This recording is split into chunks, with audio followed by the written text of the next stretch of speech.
রাজপথের ঊর্ধ্বে থেকে অপরাধীদের চিহ্নিত করে আইনের আওতায় নিয়ে আসবে।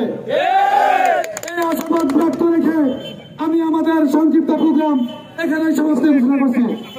প্রশাসন সন্ত্রাসীদেরকে চিহ্নিত করে ধরে আনতেছে, প্রশাসনের ডেভিল হান্ট অপারেশনের আওতায় নিয়ে আসতেছে।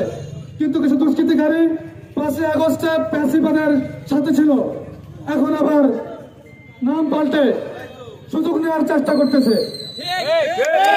বলতে চাই, স্পষ্ট বলতে চাই, প্রশাসন তার নিরাপত্তাকে চলমান রাখবে। এই কাজে যারা বলবৎ করবে প্রশাসনের অবস্থান নিয়ে নিবে।